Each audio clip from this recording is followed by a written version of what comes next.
Teman-teman yang dirahmati Allah Subhanahu wa taala, saya yakin semua kita pernah ngerasa GR. Ada yang nggak pernah kegeeran? Kalau saya dulu sering. Salah satu ciri orang yang masih sendiri itu adalah kegeeran. Karena kalau dia udah berdua nggak mungkin kegeeran kan ya. Kegeeran itu kan karena belum ada yang pasti kan. Sehingga dia kayak mensugesti diri sendiri bahwa dia tuh diinginkan. Walaupun sebetulnya enggak. Ngerasa diistimewakan walaupun biasa aja. Dan kegeeran ini kadang-kadang jadi kayak hiburan juga ya. Sebelum kita tahu realitanya ya. Selama kita belum tahu yang benarnya apa, GR-GR kayak gitu sering bikin kita terhibur. Oh iya ya dia mikirin saya. Oh iya ya kayaknya dia pengen balikan. Tahu dari mana dia pengen balikan? Ini postingan saya di like gitu. Diperhatiin misalnya. Ada 60 like gitu ya. Perhatiin satu-satu dilihat. Oh nggak ada. Posting lagi lihat lagi nggak ada. Posting lagi sekali ada. Wah tuh GR langsung tuh. Langsung fallback.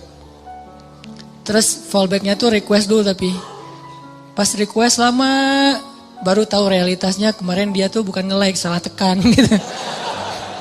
Dia pengen apa gitu dikirain ada nge-tag siapa gitu kan tekan sekali ketekan 2 kali akhirnya jadi like dan dia nggak terlalu perhatian yang kayak gitu-gituan GR. Di sekolah dulu pernah GR juga kadang-kadang kita masuk kelas IPS karena di MIPA kita nggak lulus. Terus dia pas kita lihat list siapa aja yang masuk IPS, dia masuk juga. Wah, kenapa ya dia pilih kelas IPS gitu kan ya? Jangan-jangan gara-gara ada saya, GR gitu. Di kampus juga kayak gitu, kenapa dia ngambil jurusan yang sama? Kenapa dia gak pulang-pulang kayak ngerjain tugas juga? Padahal biasanya dia pulang duluan, tapi kali ini pulangnya agak telat. Jangan-jangan nungguin saya. Sering banget yang kayak gitu-gitu bikin kita merasa kayak happy sendiri. Padahal apa yang kita rasain itu gak pernah terjadi. Semu gitu kan, fana. Jadi GR itu salah satu bukti bahwa dunia itu fana. Nah teman-teman, GR dengan manusia aja kadang-kadang menurut kita tuh agak nggak pas lah. Dan kalau kita sering kegeeran, kita sering kecewa. Makin sering GR, makin sering kecewa. Cuman kalau nggak GR juga jadi dianggap nggak peka. Kalau kita nggak GR, kadang-kadang jadi nggak peka. Kayak misalnya udah punya pasangan. Kadang-kadang dia tuh kayak ngasih kode gitu. Ngasih kode, aduh malas banget mau keluar misalnya. Dia pengen mungkin kalau kita nggak peka, dia sebetulnya tuh pengen agak kita tuh kayak begging gitu. Ayo dong temenin saya, aku nggak bisa keluar kalau misalnya sendiri, nggak enak kalau makan sendiri, kalau jalan sendiri. Dia pengen digituin. Cuman bahasanya malas aja keluar gitu. Dia nggak pengen keluar tuh gara-gara dia yang berharap. Tapi kitanya nggak kegeeran, akhirnya dianggap sebagai pasangan yang flat, yang nggak peka, yang garing, yang plain. Nah kadang-kadang GR butuh, tapi kalau porsinya kegedean malah jadi pemicu kekecewaan. Nah ternyata GR itu bukan cuman kejadian dalam kehidupan kita sama teman kita. Atau sama sahabat kita atau sama mantan. Kadang GR itu juga yang lebih parah berlaku antara kita dengan Allah. Dan ini tipis banget bedanya antara GR sama husnuzon. Itu bedanya tipis banget. Kita harus husnuzon sama Allah. Tapi jangan sampai husnuzon kita ke Allah tuh bikin kita kegeeran jadi gak dapat kebaikan apa-apa. Nah bedanya apa? Nanti kita cari tahu dalam beberapa contoh. Gimana caranya kita nggak GR ketika kita berdoa. GR ketika kita dapat musibah. GR ketika kita dapat nikmat. Tapi juga jangan sampai bikin kita berburuk sangka ke Allah. Jangan sampai juga bikin kita nggak bisa membaca tanda-tanda kebaikan dari Allah. Sehingga kalau udah kayak gitu kita malah jadi susah bersyukur. Nah kita akan bahas ini dalam tema tentang GR dalam bahasa Al-Quran mungkin bisa diistilahkan dengan orang yang salah satu di antara amrodul qulub, di antara penyakit hati. Cuman kalau disebut amrodul qulub, penyakit hati kan agak-agak berat ya, dan kurang sering kita alamin. Tapi kalau kegeeran kayaknya semua kita pernah ngalamin yang namanya GR. Kalau buat teman-teman yang streaming dari luar negeri, dari Malaysia, kan ada yang nanya tuh GR apa sih kan? Saya juga susah nerjemahin, ternyata GR itu bahasa Malaysia, baru saya tahu tuh perasaan ya. Perasaan itu bukan meras ya, perasaan itu GR versi Malaysia atau over confidence. Nah, ada salah satu paragraf ayat GR di dalam Al-Quran. Salah satunya tuh di surat Al-Kahfi. Coba teman-teman buka surat Al-Kahfi ayat 32. Ini kisah orang yang kegeeran. Surat Al-Kahfi ayat 32. Kalau ayat kisahnya sih sampai 44. Tapi kita baca beberapa ayat aja. Surat Al-Kahfi ayat 32 sampai 44. Al-Kahfi itu surat ke 18. Ayat 32. A'udzu billahi minasy syaithanir rajim. Silakan.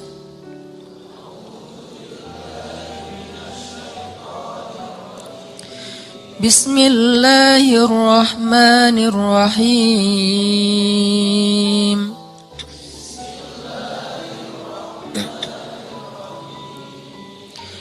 واضرب لهم مثل الرجلين جعلنا لأحدهما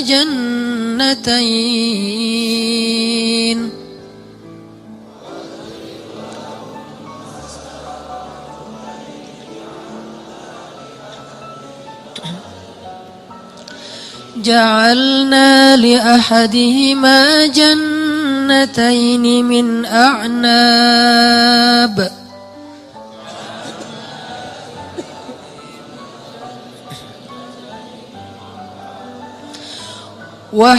وحففناهما بنخل وجعلنا بينهما زرعا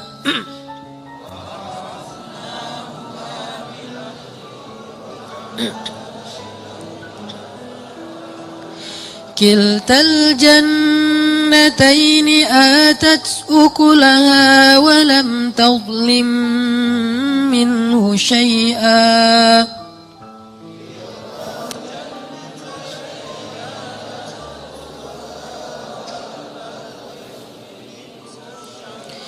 وفجرنا خلالهما نهرا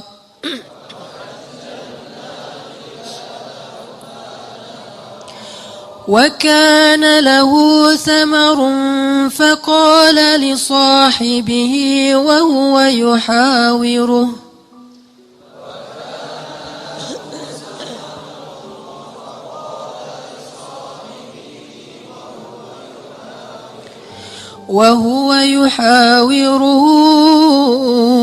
أنا أكثر منك مالا وأعز نفرا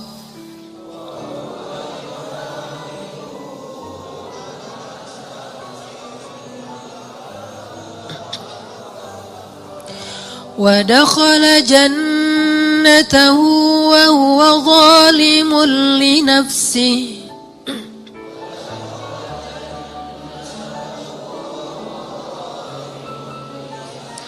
قال ما أظن أن تبيد هذه أبدا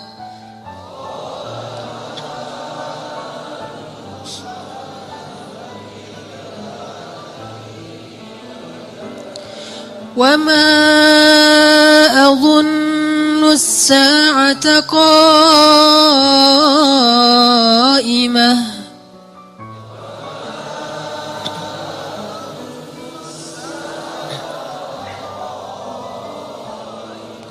ولئن رددت إلى ربي ربي لأجدن خيرا منها منقلبا.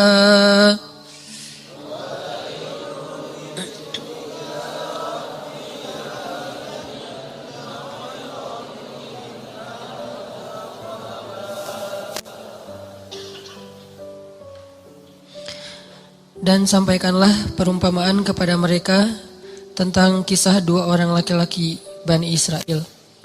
Yang seorang kafir, namun kami beri kepada dia 2 buah kebun anggur yang kami kelilingi kedua kebun itu dengan pohon-pohon kurma.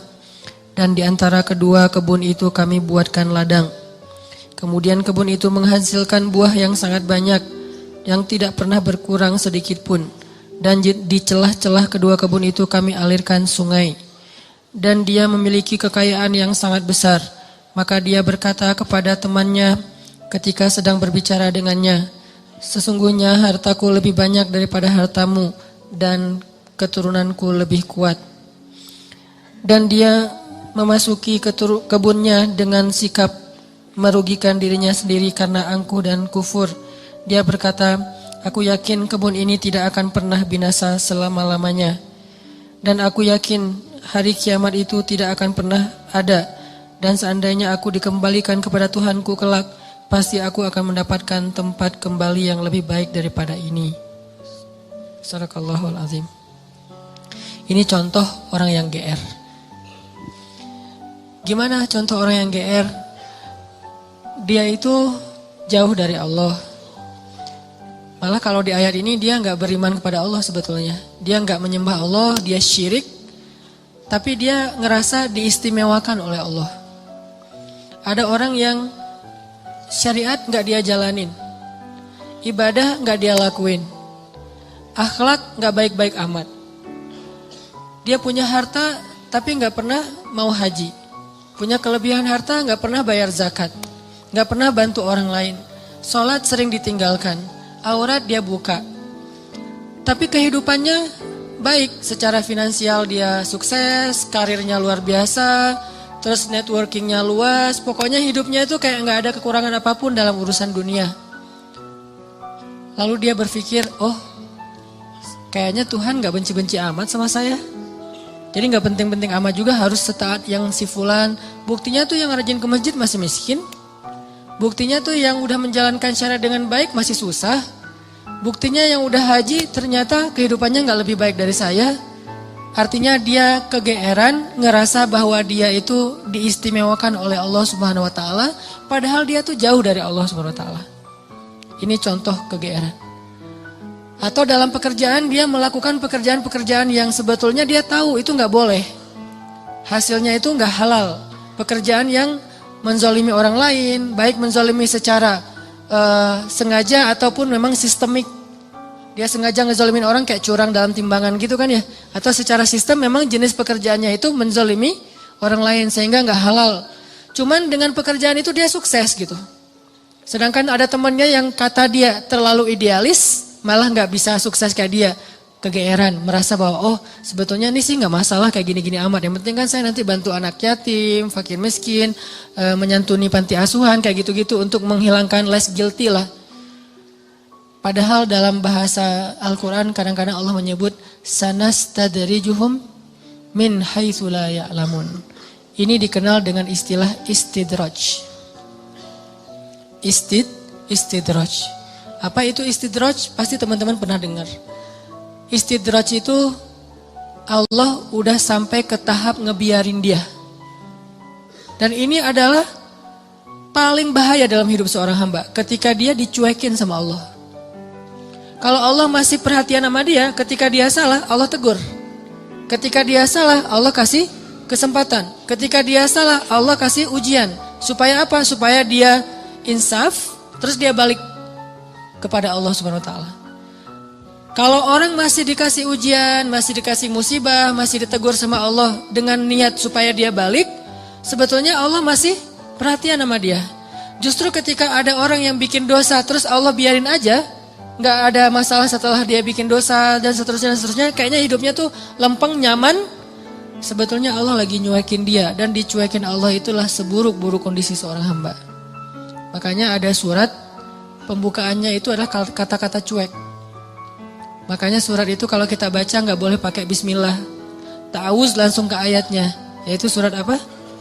Surat Baro'ah. Atau nama lainnya adalah atau Baro'atun. Arti Baro'atun tuh terserah lu deh gitu. Baro'atun tuh arti lainnya terserah kamu deh. Atau saya udah gak mau ikut-ikutan ya. Atau bahasa lain udah cuek aja deh, biarin aja dia sendiri. Atau bahasa sosmednya Allah unfollow sama dia. Masih mending unfollow, masih bisa dilihat di history ya. Di blog. Ini Baro'atun. Kalau dalam bahasa surat yang lain zarhum, biarkan mereka. Yakhudu wa yal'abu, bersenang-senang, bermain-main. Ini paling bahaya. Dan orang dalam kondisi kayak gini kadang-kadang kegeeran. Cuman kita husnuzon ke Allah, Allah gak baro'ah sama kita. Jangan sampai ada kesan gini teman-teman. Kita dulu mungkin pernah mengalami masa-masa yang kelam gitu ya. Atau kalau bahasa ustadz mah, atau bahasa fikih jahiliyah. Pernah mengalami masa-masa jahiliyah, banyak dosa, jauh dari Allah, ninggalin sholat, kayak gitu-gitu. Hampir semua dosa-dosa besar itu kita pernah ngelakuin. Pas udah hijrah kita ngomong gini, ada untungnya juga sih Ustadz, saya dulu pernah nakal. Kalau enggak saya jadi enggak kayak gini sekarang. Kalau enggak saya jadi enggak tahu kalau itu ternyata bahaya. Jadi dengan saya pernah nakal dulu, sekarang saya bisa ngedidik anak saya. Saya tahu anak saya kalau ada indikasi-indikasi mulai nakal nih, saya tahu banget. Karena saya dulu pernah kayak gitu. Enggak ada untungnya teman-teman. Yang harus kita syukuri bukan kita pernah nakal. Yang harus kita syukuri kita pernah nakal tapi Allah masih kasih kita kesempatan. Itu yang kita syukuri, kesempatan tuh. Sampai akhirnya kita bisa berhijrah, Allah kasih hidayah, itu yang kita syukuri. Alam yajidaka yatiman fa'awa wa wajadaka dhallan dhal. Kenapa dhal itu kayak panjang bacanya? Karena sesat jauh gitu kan ya. Kita pernah tersesat jauh. Dan tersesat itu bukan hanya soal akidah, tersesat dalam masalah ketaatan, kita nggak taat kepada Allah, tersesat jauh, sibuk dengan dunia, kemudian kita foya-foya, jauh banget dari Allah. Wa wajadaka dhallan fahada, Allah tarik balik kepada kebaikan. Yang harus kita syukuri bukan dhalnya, tapi fahadanya, hidayahnya. Karena kalau kita berpikir, untung juga saya dulu pernah nakal, ini bagian dari kita salah faham terhadap Allah. Jadi nggak ada baiknya kita pernah nakal, nggak ada baiknya kita pernah bandel, nggak ada baiknya kita pernah jahiliyah, pernah bikin dosa. Baiknya adalah alhamdulillah kita bisa taubat, bisa hijrah. Dan kalau kita dengar cerita orang-orang yang ngisahin masa lalunya, jangan takjub kepada dianya, tapi kita takjub kepada Allahnya. Ya Allah baik banget ya, dia udah sejauh itu Allah nggak ilfil sama dia. Dia udah sejahat itu Allah nggak ninggalin dia. Dia udah sezolim itu sama Allah, mencurangi hak-hak Allah. Allah enggak nutup pintu rahmat untuk dia. Allah itu maha baik. Jadi yang kita kagumin tuh Allah yang udah nyelamatin dia dari masa-masa yang sulit. Bukan justru dia, oh hebat ya lo bisa bikin dosa terus taubat, enggak. Bukan dia yang hebat, Allah yang hebat. Karena betapa banyak orang yang Allah biarkan baro'atun dan matinya dalam keadaan su'ul khatimah. Dan Allah pasti punya alasan yang kita gak mengerti. Yang jelas gak mungkin Allah menzalimi hambanya. Jadi teman-teman, ada orang ketika dikasih nikmat, ketika dikasih kemudahan, ketika dikasih kelapangan rezeki, kadang-kadang dia jadi merasa bahwa oh berarti tidak ada yang perlu diperbaiki dari kehidupan saya. Tidak ada yang perlu diperbaiki dari amal-amal saya. Gak ada yang perlu diperbaiki dari ibadah saya. Karena gak ada masalah dalam hidup saya. Seolah-olah dia baru mau memperbaiki diri kalau ada masalah. Bukankah jauh dari Allah itu masalah paling besar? Musibah paling besar dalam hidup kita itu kalau kita jauh dari Allah. Harusnya kita telat salat subuh juga, itu udah sedih tuh. Bukan hari ini telat salat subuh atau enggak salat subuh sampai dijamak dengan duha. Tapi hari ini enggak ada masalah. Enggak ada kerugian, enggak ada musibah, enggak ada kecelakaan, enggak ada masalah dengan pasangan. Oh, jadi aman nih hari ini gak ada masalah apa-apa. Bukankah masalah terbesar itu bukanlah, masalah terbesar kita itu bukan didiemin sama pasangan. Walaupun buat saya itu berat banget. Istri itu kalau udah diam buat saya tuh musibah dunia nih. Diajak ngapa-ngapain sama teman, enggak dah kalau istri saya masih diam. Jadi saya bujuk-bujuk, cium tangan apa, enggak usah dibahas. Pokoknya gimana biar dia mau senyum dong, senyum, paksa-paksain senyum, akhirnya dia senyum, alhamdulillah. Tapi sebelum saya maksain dia senyum atau bujuk-bujuk kayak gitu, saya ngelobi langit dulu, langsung wudhu, salat hajat, ya Allah engkau yang menggenggam hati istri saya, balikin dong hati dia ke saya. Pas selesai assalamualaikum, pas ke kiri udah ada dia sebelah sih. Drama banget sih. Nggak penting banget cerita kayak gitu.